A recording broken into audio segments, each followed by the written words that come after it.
Hey guys, Rob Petrie here with Hub International. Hey, as we approach the upcoming renewal season, I know you're all going to be looking at not just your current carrier's renewal, but you're going to be looking at competing carriers' options. And oftentimes what I found over the years is employers look at two things. They look at the network and they look at the rates of each carrier. But there's some really important things that you need to be looking at also that really are just as important as rates and network. So the first thing that I would suggest that as you're reviewing the options is that every carrier that is competing for your business, that if they do not offer a rate cap or rate guarantee, that you ask for one. Oftentimes carriers will provide a rate cap or a rate guarantee if they really want your business. A rate cap basically says that that the renewal will not exceed a certain percentage. A rate guarantee basically just says that there's an agreed upon renewal. So for example, it's a 5% renewal the first year. So both of those things are oftentimes negotiable items, and be sure to make that request if it's a carrier that you're really interested in moving forward with. Another thing that I think is critical that you understand and can really protect you in the long run is to understand the renewal methodology of each of the competing carriers. And this is true whether you're looking at just a standard fully insured plan or you're even looking at stop loss on a self-insured plan.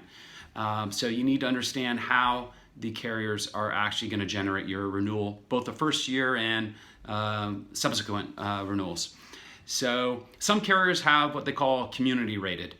We see this in, sometimes in some smaller markets and sometimes in larger markets. And what a community rated plan is that the insurance carrier looks at all their groups and that, let's say, are a given size or have a given product, and they determine a renewal for all of those groups. And that renewal would be the same across the board, except that they do take into account demographic differences. So if you're a much older group or younger group, or your age sex factor is a little bit different, you might be higher or lower than the standard renewal. But that's one way of doing it. However, many of the carriers go with a different renewal methodology, which is they're looking at both their manual rates as well as claims. So the manual rate would be just the rate that they generate for a group, a given industry, oftentimes group size, and given plan, and they plug all that information into the computer, and they basically have a manual rate that they have. But that's a portion of the renewal. The other portion of the renewal oftentimes is the claims that your individual group has. And so you need to understand as an employer, before you move forward with that carrier, how much of that renewal is based on those manual rates and how much is based on claims. Because that can really, if a lot of it's based on claims, that means your renewals could be more volatile from year to year. If it's more based on manual, then it's going to be a little more stable.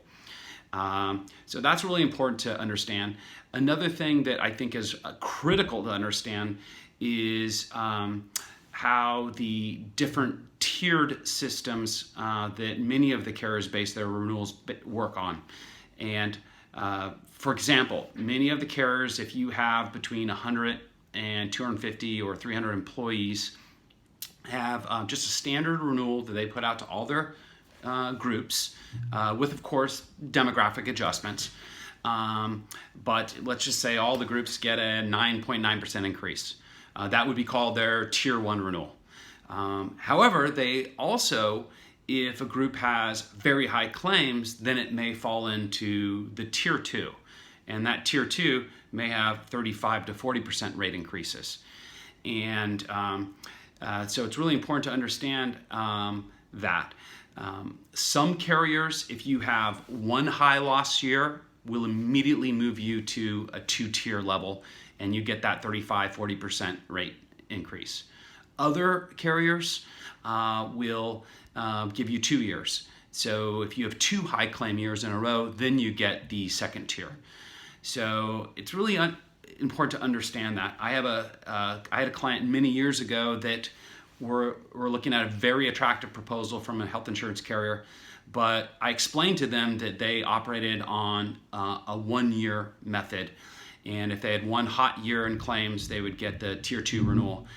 As a result of that, they decided just to stick with their incumbent carrier, and it's a good thing they did, because they did have 1 very high claim year, and if they would have been with that other carrier, they would have seen a very large increase.